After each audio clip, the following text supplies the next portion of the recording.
At least 58 people are dead and more than 500 injured. Police say 64-year-old Stephen Paddock was the gunman. 2 Canadians have also been confirmed killed. 23-year-old Jordan McEldoon from British Columbia and 34-year-old Jessica Klimchuk from Alberta. A couple of floors above the killer's room was Jody Kishigo. He was on the roof of the Mandalay Hotel on a photography assignment, and we've reached Jody in Las Vegas. And Jody, thanks for joining us. I understand it has been a long night and day for you. How are you holding up? I'm doing okay. What was it like when you were on the roof? Tell us about it. Okay, well, I was doing my job. I was doing some photography, and I had my earbuds in because I was listening to a radio program, and security came out and let me know that there was something going on. They asked me if I had heard anything, and I took out my earbuds, and that's when we heard more shots, and it was just like really rapid fire. It was like boom, boom, boom, boom, boom, boom, boom, and it sounded really close. It sounded really loud. So I looked over the ledge to see what was going on, and we just saw all the people. The crowds of people, basically they were all clustered in one spot in the middle near the stage kind of thing. And we didn't know if they were dead or alive. So me and the security guys we're asking each other, are they dead? What's going on? We had no idea. The scariest part, I imagine for the people down there, and a little nerve-wracking for us, was we had no idea where the shots were coming from or who was shooting. We didn't know if it was the police or an assailant or what was going on. We just knew that they were really loud and that there was something going on. People were running and screaming. The shots would stop, and then people would run toward different exits. There was like 3 or 4 exits, and so you see them streaming out different exits. And then the shots would start again, and everybody would hit the ground again. And it was just, they would go on for a long time, and they were really, really loud.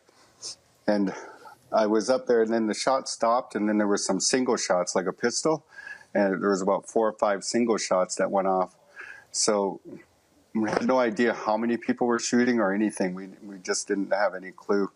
And then after the shot stopped for a little while, my cameras were still going. It was on a time lapse, and the guy asked me. He got a call, and he said, "Oh, we got to take the cameras down. We got to evacuate the building."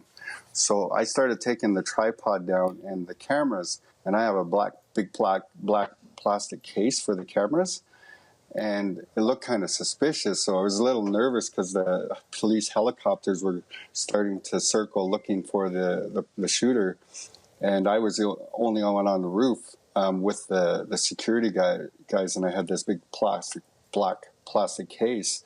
So anyway, they shined the spotlight on me. And the security guys must have let them know it was okay somehow, because they flew away after that. And I was able to get the cameras out, and we got into the building. And as soon as we got into the building, somebody yelled from another room.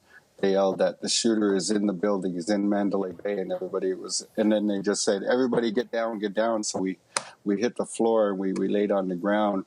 And a few minutes later, somebody yelled again. They said, "That's okay. It's a SWAT team. They're friendlies. So just stay laying on the ground and raise your hands. Let us see your hands." So we laid on the ground for about a good 10, 15 minutes while they cleared the room kind of thing. And then they ushered us all into one smaller room. There was about 80 of us with staff and guests. And we basically were on lockdown in that room without knowing what was going on kind of thing, for that whole time, right until 7:30 in the morning. Wow. Were you scared? I was more. It was more like shock kind of thing. We didn't really comprehend what was going on right away. The only time I got a little bit scared was when we entered the building and we didn't know where the shooter was, and somebody said they were in the building, and they told us to get down. So we had no idea what was going on at that time. So that was a little nerve-wracking. When I was watching the shooting going on the ground, I thought the shooter was on the ground. So we weren't really scared. We were more scared for the people on the ground kind of thing, if you understand what I mean. Yeah, no, I do. And so so you were on the roof, you couldn't hear, could you hear the gunshots? And we know that the shooter was on the 32nd floor.